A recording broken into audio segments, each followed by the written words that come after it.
जय हिंद दोस्तों, वंदे मातरम। एक बार फिर आप सभी का स्वागत है आपके अपने चैनल ग्रेटेस्ट स्टडी में। दोस्तों, आज की इस वीडियो में हम ऐसी चीज़ लाए हैं जिससे 5 से लेकर 10 नंबर आपके पक्के हो जाएंगे। मात्र 10 से 15 मिनट की ये वीडियो है जिसमें आपके 5 से 10 नंबर पक्के। क्योंकि आपको पता है दोस्तों कि तैयारी तो सभी कर रहे हैं, लेकिन तैयारी सही दिशा में होना ज़्यादा महत्वपूर्ण है। इसीलिए मैं जब भी आता हूँ आपके लिए सिलेक्टेड टॉपिक लेकर आता हूँ और वही चीज़ लेकर आता हूँ जो कि आपको 100% मार्क्स दिलवा के जाएंगे। दोस्तों, आज की इस वीडियो में हम सारे डेफिनेशंस को रिवाइज करेंगे, क्योंकि जितने भी मनोवैज्ञानिक होते हैं किसी की भी डेफिनेशन आपसे पूछ ली जाती है। और डेफिनेशन ऐसी चीज़ है जो कि हर किसी को इतनी आसानी से लर्न नहीं होती है। मैं आज की इस वीडियो में आपको ऐसी ट्रिक बताऊंगा कि डेफिनेशन को रीड करते ही आपको उसके मनोवैज्ञानिक का नाम याद आ जाएगा और मनोवैज्ञानिक के नाम को रीड करते ही अपना आप डेफिनेशन लर्न हो जाएगी। चाहे वो कुछ भी देकर आपको भटकाने की कोशिश करे, लेकिन आप अपना एक भी मार्क्स नहीं गंवा सकते। तो दोस्तों, अगर आपको पूरे मार्क्स लाने हैं 10 आउट ऑफ 10, तो बिना स्किप किए वीडियो को पूरा देखें। और यदि अभी तक आपने चैनल को सब्सक्राइब नहीं किया है तो चैनल को सब्सक्राइब कर दें और बेल आइकन को प्रेस कर दें, ताकि आने वाली हर वीडियो का नोटिफिकेशन सबसे पहले आपको मिले। इस वीडियो में मैं आपको सारी डेफिनेशन करवाऊंगा विथ ट्रिक, जो कि शिक्षक भर्ती में आपका सिलेक्शन पक्का कर देगी। तो दोस्तों, बिना टाइम वेस्ट किए स्टार्ट करते हैं। दोस्तों, आज का जो टॉपिक है वो है हमारा डेफिनेशन रिवीजन। और मात्र इस वीडियो से आपके 5 से लेके 10 नंबर पक्के हो जाएंगे। तो स्टार्ट करते हैं। सबसे पहली डेफिनेशन आती है मार्शल एच स्टोन की, जिन्होंने कहा था, इन्होंने डेफिनेशन दी थी गणित के बाद में कि गणित जो है वो अमूर्त चीज़ों को मूर्त में बदल देती है। मीन्स जैसे कि मेरी जेब में पैसे हैं और इसको मूर्त में कैसे कन्वर्ट करेगी, मेरी जेब में 50 रुपये हैं। जैसे कि मेरे पास पेन है तो इसको, ये अमूर्त है, मेरे पास पेन है। और अगर आप कहते हैं कि मेरे पास 5 पेन है तो ये मूर्त हो जाएगी। तो मार्शल एच स्टोन ने कहा था मूर्त से अमूर्त। अब इसको याद कैसे रखेंगे, डेफिनेशन तो हमें पता है, लेकिन जब वहाँ पर नाम आएगा मार्शल एच स्टोन तो हमारे माइंड में ये डेफिनेशन कैसे आएगी, मूर्त से अमूर्त। तो देखिए, ट्रिक इसकी ऐसी है कि Marshall H stone, stone means क्या होता है, स्टोन मीन्स होता है पत्थर। और पत्थर से क्या बनाते हैं हम, मूर्त बनाते हैं भाई। मूर्त नहीं, मूर्त बनाते हैं, है ना। मूर्त मतलब मूर्ति या स्टैचू। तो स्टोन से स्टैचू बनाते हैं, यानी कि मूर्ति बनाते हैं। तो मार्शल एच स्टोन ने क्या कहा था, मूर्त से अमूर्त कहा था। तो उम्मीद है आपको लर्न हो गई होगी और अब आप कभी नहीं भूलेंगे स्टोन से मूर्त बनाते हैं, है ना। Next, Burton Russell. सबसे पहले इन्होंने कहा क्या था, इन्होंने कहा था कि किसके बारे में और सत्य है नहीं। इन्होंने गणित के बारे में कहा था कि हम ये भी नहीं जानते कि हम किसके बारे में बात कर रहे हैं, और यह भी नहीं जानते कि जो कर रहे हैं वो सत्य है या नहीं। मतलब कि सबसे ज़्यादा जो कंफ्यूज थे ना गणित में, वो कौन थे, रसेल जी। बर्टन रसेल सबसे ज़्यादा कंफ्यूज थे। ये जो रसेल जी थे ना, ये गेल के फैन थे, क्रिस गेल के फैन थे। और ये इस गणित में सबसे ज़्यादा कंफ्यूज थे। इनको नहीं पता चलता था कि किसके बारे में बात कर रहे हैं और जो बात कर रहे हैं वो सत्य है या नहीं है। ठीक है, तो इस तरह से आप इसको लर्न कर सकते हैं। इसके बाद देखिए गैलीलियो। गैलीलियो जी ने कहा था कि ईश्वर ने, यानी कि परम पिता परमेश्वर ने गणित में संपूर्ण ब्रह्मांड को लिख दिया है।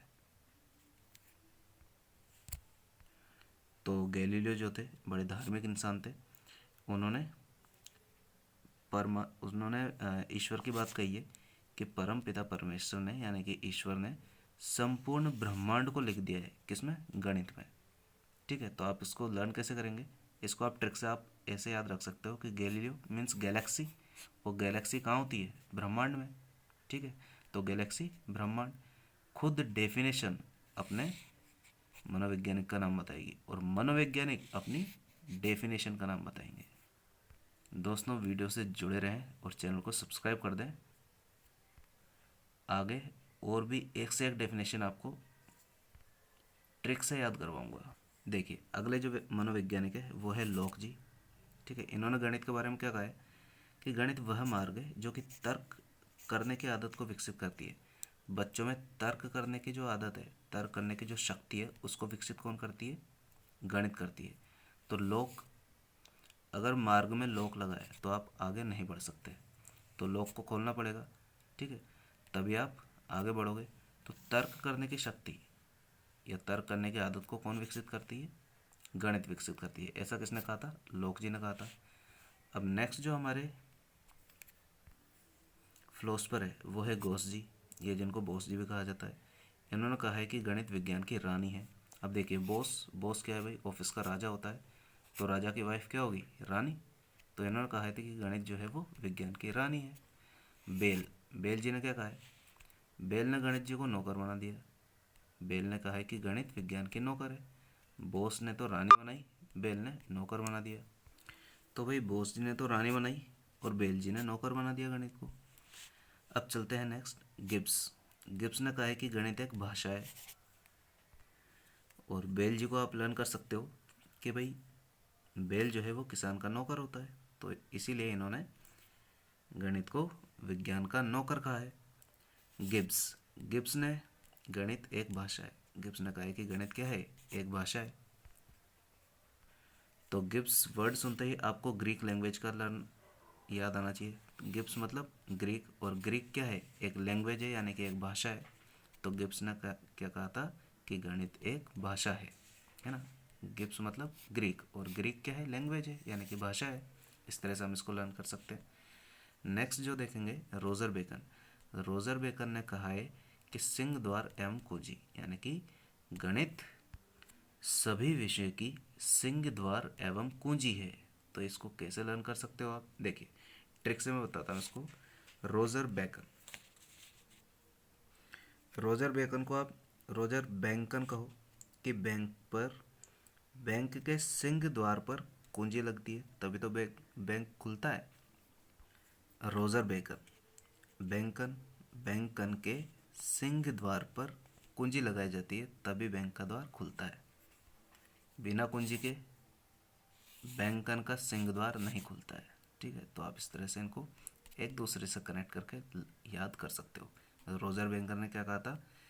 गणित सभी विषयों का सिंह द्वार एवं कुंजी है। तो बैंकन यानी कि बैंक के सिंह द्वार पर कुंजी लगाई जाती है। तो दोस्तों ऐसी ट्रिक मैं बता रहा हूँ कि आप लाख भूलना चाहो तो भी नहीं भूल पाओगे। आई होप आप सभी को ये कंटेंट अच्छा लगा हो, और यदि आपको वीडियो पसंद आ रही है तो आप वीडियो को लाइक कर दें, चैनल को सब्सक्राइब कर दें और बेल आइकन को प्रेस कर दें, ताकि मैं इसी तरह की इंटरेस्टिंग चीज़ें आपके लिए लाता रहूं। क्योंकि हमारा जो टारगेट है वो एकमात्र टारगेट है, और वो है आपका सिलेक्शन। तो चलते हैं नेक्स्ट डेफिनेशन पे। नेक्स्ट डेफिनेशन दी है कांट जी ने। कांट जी ने क्या कहा है कि प्राकृतिक विज्ञान तब तक ही विज्ञान है जब तक उसका गणितीय स्वरूप है। यानी कि विज्ञान तब तक ही विज्ञान है जब तक कि उसका स्वरूप गणितीय है। यानी कि जहाँ पर गणितीय स्वरूप खत्म तो वहाँ से विज्ञान भी खत्म। बिना गणित के विज्ञान पॉसिबल नहीं है। तो इसको आप कैसे याद कर सकते हो ट्रिक से? Without math science can't possible. ये तो बोला कांट जी ने कि प्राकृतिक विज्ञान तब तक ही विज्ञान है जब तक कि उसका स्वरूप गणितीय है। अगर गणितीय स्वरूप नहीं है तो फिर वो विज्ञान भी नहीं है। तो यानी कि विज्ञान कांट पॉसिबल विदाउट गणित या without math, you can say. Next है बर्थलोट जी। बर्थलोट जी ने क्या कहा है? ये जो डेफिनेशन है वो हमारी 10 नंबर की डेफिनेशन है। अभी तक हम 9 डेफिनेशन कर चुके हैं। तो बर्थलोट जी ने कहा है कि सभी खोज का उपकरण, यानी कि गणित जो है वो सभी खोज का उपकरण है। ठीक है, तो इसको आप ऐसे लर्न कर सकते हो। बर्थ लोट, लोट मीन्स लट्टू, जिसको कि बल्ब भी कहा जाता है, उसकी खोज किसने करी थी? थॉमस ने। थॉमस नहीं, थॉमस जी ने। क्योंकि जितने भी साइंटिस्ट है, जितने भी फिलोसफर है, उन सभी को रिस्पेक्ट देनी चाहिए। तो बर्थ लॉट यानी कि लट्टू की खोज किसने करी थी? आपको पता हो या ना हो, बस ये दो वर्ड तो पता है आपको, बर्थ लॉट लट्टू की खोज। तो खोज वाली चीज़ किसने कही थी भाई? लॉट जी ने। बर्थ लॉट ने कहा है कि सभी गणित जो है वो सभी खोजों का उपकरण है। ठीक है, बिना गणित के खोज हो ही नहीं सकती, ये तो उपकरण है। नेक्स्ट जो हमारे फिलोसफर है वो है काम्टे जी। काम्टे जी ने क्या कहा है? काम्टे जी ने कहा है कि जितने भी वैज्ञानिक शिक्षा जो कि गणित को साथ लेकर नहीं चलती, अनिवार्य रूप से अपने मूल रूप में दोषपूर्ण है। यानी कि जितने भी वैज्ञानिक शिक्षा है, अगर उनके साथ गणित नहीं है तो वो अपने आप में ही दोषपूर्ण है। ठीक है, ये तो हो गई डेफिनेशन की बात। अब सर हम इसको याद कैसे रखें? तो देखिए, काम्टे दोषपूर्ण, काम्टे उसी को पढ़ते हैं जो दोषपूर्ण होता है, यानी कि दोषपूर्ण व्यक्ति को ही चामटे पढ़ते हैं। कामटे को कन्वर्ट करिए चामटे, और चामटे आप जानते हो ना, चांटे या स्लैब। तो स्लैब किसको पढ़ती है? दोषपूर्ण व्यक्ति को। तो दोषपूर्ण वर्ड मिलते ही आपको कामटे याद आएगा। नेक्स्ट 12 डेफिनेशन हमारी हॉगबेन। हॉगबेन जी ने क्या कहा है? हॉगबेन जी ने कहा है कि गणित जो है वो सभ्यता संस्कृति का दर्पण है। गणित क्या है? सभ्यता संस्कृति का दर्पण है। तो इसको कैसे ट्रिक से याद करेंगे? हॉगबेन, बैन मीन्स तारक मेहता का उल्टा चश्मा में आपने देखा होगा, दयाबेन नाम का एक कैरेक्टर है जो भारतीय सभ्यता और संस्कृति को दर्शाती है। उनके घर में कोई भी मेहमान अगर आता है तो हमेशा खाने के बारे में पूछती है। हॉगबेन मीन्स दयाबेन, और दयाबेन किसको डिनोट करती है? भारतीय सभ्यता और संस्कृति को। ठीक है, तो इस तरह से आप लर्न कर सकते हो। हॉगबेन सभ्यता और संस्कृति की बात कही है इन्होंने। ठीक है, सभ्यता और संस्कृति का दर्पण है। किसने कहा है? हॉगबेन जी ने। हॉगबेन मीन्स दयाबेन, और सभ्यता और संस्कृति का दर्पण है। उम्मीद है आप सभी को ट्रिक से याद हो गई होगी डेफिनेशन। नेक्स्ट 13th डेफिनेशन है वाइट हेड जी। दोस्तों ये जो डेफिनेशन है ना, ये एक जगह आपको कहीं भी नहीं मिलेगी। पूरी मैथ्स पेडागोजी में सारी डेफिनेशन को कलेक्ट करके मैं एक जगह लाया हूँ, और ये लगभग 20 या 21 डेफिनेशन है, जो कि 5 से लेकर 10 नंबर आपके कंफर्म दिला के जाएगी। इसलिए इस वीडियो को पूरा देखें और अपने दोस्तों को भी शेयर करें ताकि उन्हें भी इसका बेनिफिट मिल सके। तो देखते हैं। नेक्स्ट है वाइट हेड जी। इन्होंने क्या कहा है भाई गणित के बारे में? जितने भी निगमनात्मक तार्किक योग्यता विकसित होती है गणित के कारण। ठीक है, तो वाइट हेड जी ने कहा है कि जितने भी निगमनात्मक तार्किक योग्यता अगर विकसित हो रही है तो वो किसके कारण हो रही है? गणित के कारण। तो वाइट हेड जी, निगमनात्मक तार्किक योग्यता विकसित होती है। आपने देखा होगा भाई, सफ़ेद बाल यानी कि बुजुर्ग आदमी में निगमनात्मक और तार्किक योग्यता हमेशा डेवलप्ड रहती है। वाइट हेड जी यानी कि सफ़ेद बाल वाले। और सफ़ेद बाल वाले कौन होते हैं भाई? अनुभवी लोग होते हैं। तो वाइट हेड जी में निगमनात्मक तार्किक शक्ति की योग्यता विकसित होती है, और ये किसके कारण होती है? गणित के कारण। नेक्स्ट शेलवॉक। शेलवॉक जी ने क्या कहा है?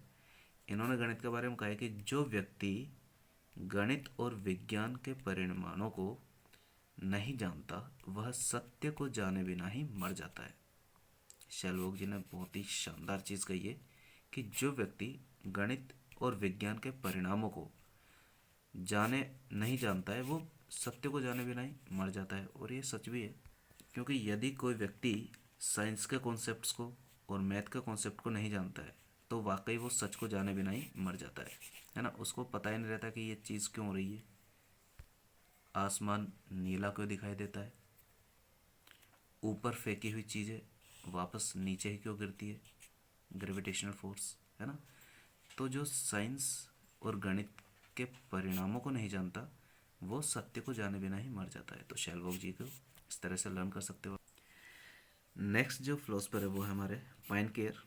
पाइनकेयर जी ने क्या कहा है? गणित के 3 उद्देश्य दिए हैं उन्होंने। पाइन, आपने देखा होगा पाइन ट्री होता है ना, पाइन ट्री कैसा होता है? इस तरह का होता है, ट्रायंगुलर शेप का होता है ना पाइन ट्री।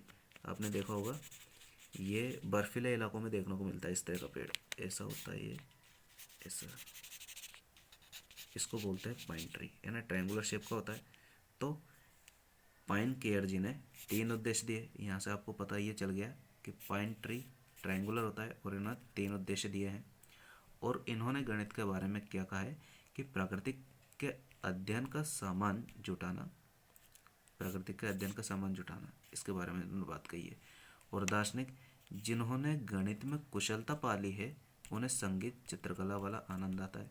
जैसे कि एक संगीतकार को संगीत में आनंद आता है, एक चित्रकार को चित्रकला में आनंद आता है, उतना ही आनंद एक गणितज्ञ को आता है। अगर उसको गणित अच्छे से आती है ना तो उसको इतना इंटरेस्ट आएगा मैथ्स को सोल्व करने में कि वो अपने सारे दुख दर्द भूल जाएगा। तो ये बात किन्होंने कही है? पाइन केयर ने। और ये सत्य भी है। जिन्हें मैथ में इंटरेस्ट है वो भली बात ही जानते होंगे, रात रात भर बैठ बैठ के वो क्वेश्चन सोल्व करते रहते हैं, उन्हें अपने आप में अलग ही आनंद आता है। दोस्तों नेक्स्ट है प्लेटो जी। इन्होंने कहा है कि मानसिक शक्तियों को प्रशिक्षित करने का अवसर या सुषुप्त आत्मा में चेतना या नवीन जागृति को विकसित करने में और कौशल को विकसित करने में गणित का योगदान होता है। तो देखिए कहने का मतलब क्या है कि मानसिक शक्तियों को प्रशिक्षित करने में गणित योगदान देती है और सुषुप्त आत्मा यानी कि सोई हुई आत्मा में चेतना जागृत करती है। कौन? गणित। नवीन जागृति करने में, कौशल का विकास करने में, ये सब चीज़ें कौन करती है? गणित करती है। तो ये किसने कहा था? प्लेटो जी ने। तो आप इसको ऐसे लर्न कर सकते हो कि भाई सुसुप्त आत्मा यानी कि सोई हुई आत्मा किसने कहा है? प्लेटो जी ने। आपको पता है कि प्लूटो एक ग्रह हुआ करता था। अभी तो 8 प्लैनेट है हमारे सौरमंडल में, पहले 9 प्लैनेट थे, जिसमें लास्ट वाला जो प्लैनेट था ना वो उसका नाम था प्लूटो। तो प्लूटो पे कोई नहीं रहता, वहाँ पे सोई हुई आत्माएं रहती है, अब इसीलिए उसको हटा दिया गया है। ऐसा कुछ नहीं है, मैं सिर्फ आपको इसलिए बता रहा हूँ ताकि आपको ये डेफिनेशन याद हो सके, है ना। उस प्लूटो को क्यों हटा दिया? क्योंकि वहाँ पर सोई हुई आत्माएं रहती है। तो प्लेटो यानी कि मानसिक शक्तियों को प्रशिक्षित करने में, प्लेटो जी ने बहुत ही शानदार बात कही है, मानसिक शक्तियों को प्रशिक्षित करने का अवसर, सुसुप्त आत्मा में चेतना, नवीन जागृति और कौशल का विकास करने में। तो ये बातें कही थी प्लूटो जी ने। नेक्स्ट प्रोफेसर शल्टज ने भी सेम ही कहा था, सेम टू सेम यही डेफिनेशन है प्रोफेसर शल्टज की भी। इन्होंने एक आध चीज़ें ऐड कर दी है इसमें कि निरीक्षण शक्ति, तर्क शक्ति, स्मरण शक्ति, एकाग्रता की शक्ति, मौलिकता की शक्ति, या ओवरऑल कहें तो ये कह दो आपकी सभी शक्तियों को बढ़ाती है। ठीक है, प्रोफेसर शाल्टज ने क्या कहा था कि सभी शक्तियों को बढ़ाती है। अब सारी शक्तियाँ आ गई उसमें, निरीक्षण शक्ति, तर्क शक्ति, स्मरण शक्ति, एकाग्रता शक्ति, मौलिकता की शक्ति, इन सारी शक्तियों को बढ़ाती है। कौन बढ़ाती है भाई? गणित। ठीक है। हब्स, नेक्स्ट है हमारे हब्स जी। हब्स जी ने कहा है कि मस्तिष्क को तीक्ष्ण और तीव्र करने की शक्ति है। गणित एक ऐसा विषय है जो कि आपके मस्तिष्क को तीक्ष्ण और तीव्र करता है। जैसे कि इन्होंने एक एग्जांपल भी दिया है कि जैसे औजार को पत्थर पे घिसते हैं ना तो वो तीखा हो जाता है, इसी तरह से मैथ हमारे मस्तिष्क को तीखा और तीव्र कर देती है। नेक्स्ट यंग ने कहा है कि लौह वाष्प और विद्युत के इस युग में जिस ओर भी मुड़कर देखेंगे सर्वोपरि गणित ही दिखेगा। तो आप इसको देखिए, यंग जी ने क्या कहा है, पहले तो इसका मतलब समझेंगे हम। लौह वाष्प और विद्युत के इस युग में जिस ओर भी मुड़कर देखेंगे सर्वोपरि गणित ही दिखेगा। और इन्होंने एक और बात कही है, गणित को इन्होंने रीढ़ की हड्डी कहा है कि गणित जो है वो रीढ़ की हड्डी है। यानी कि जो हमारा, जैसे कि हमारा जो शरीर है, हमारा जो स्ट्रक्चर है, ह्यूमन बॉडी का स्ट्रक्चर, उसमें मेन पार्ट होता है रीढ़ की हड्डी। इसी से पूरा स्ट्रक्चर खड़ा हुआ है। अगर रीढ़ की हड्डी को निकाल दें तो ये जो मनुष्य है वो जी नहीं पाएगा। यानी कि मेन जो रोल है वो रीढ़ की हड्डी का है। तो इसी तरह से सारे सब्जेक्ट में मेन रोल किसका है? गणित का। अगर गणित को हटा देंगे तो इसका कोई इम्पोर्टेंस नहीं है। तो यंग जी ने कहा है कि लौह वाष्प और विद्युत के इस युग में जिधर भी मुड़कर देखे सर्वोपरि गणित दिखेगा और रीढ़ की हड्डी भी कहा है इन्होंने गणित को। तो इसको याद कैसे करें? इसको आप ऐसे याद कर सकते हो ट्रिक से कि लौह वाष्प और विद्युत, विद्युत का ज़माना यानी कि इलेक्ट्रिसिटी का जो ज़माना है वो कैसा है? मॉडर्न। मॉडर्न ज़माना यानी कि यंग, यंग लोगों का ज़माना है मॉडर्न। विद्युत, ये जो विद्युत है ये पहले नहीं होती थी। सारी जितने भी खोजें हैं या जितने भी नए नए उपकरण हैं वो सब विद्युत पे ही चलते हैं। और विद्युत किसका उदाहरण? यंग मॉडर्न, यंग यानी कि मॉडर्न ज़माने का। उसके बाद देखिए नेक्स्ट हमारे बाल जी।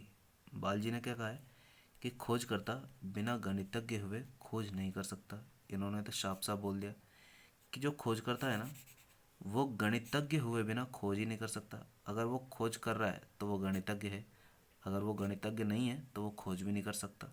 ठीक है, तो बाल जी ने भाई सभी को सावधान कर दिया कि खोजकर्ता बिना गणितज्ञ हुए खोज नहीं कर सकता। ठीक है, उसके बाद देखिए डटन जी ने क्या कहा है। डटन जी ने गणित तर्क संगत विचार, यथार्थ, कथन, सत्य बोलने की शक्ति प्रदान करता है। ठीक है, गणित क्या करता है? सत्य बोलने की शक्ति प्रदान करता है।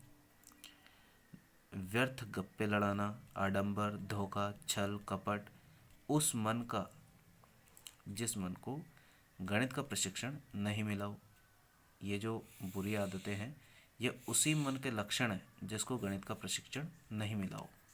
तो इसको ट्रिक से कैसे याद करें? भाई डटन जी ने सबको डांटा है। ये जो लोग हैं व्यर्थ गप्पे लड़ाते हैं, आडंबर करते हैं, धोखा देते हैं, छल कपट करते हैं, इन लोगों को सबको डांटा है एक तरह से। इन्होंने, डटन जी ने क्या किया है? इनको डांटा है और इन्हें कहा है कि आप सबको क्या है, गणित की बिल्कुल भी नॉलेज नहीं है।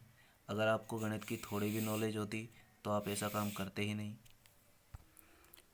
तो ठीक है दोस्तों, मेरा उद्देश्य क्या है? कुछ भी करके आपको डेफिनेशन लर्न होना चाहिए, आपको डेफिनेशन याद होना चाहिए। अब कभी भी अगर ये डेफिनेशन एग्ज़ाम में टकराई तो आप 100% इनको सही करेंगे। तो थैंक यू दोस्तों, उम्मीद है आप सभी को ये वीडियो कंटेंट अच्छा लगा होगा। यदि आपको अच्छा लगा हो तो चैनल को सब्सक्राइब कर दीजिए, वीडियो को लाइक कर दीजिए और अपने दोस्तों तक शेयर कर दीजिए। मिलते हैं नेक्स्ट वीडियो में, तब तक के लिए थैंक यू।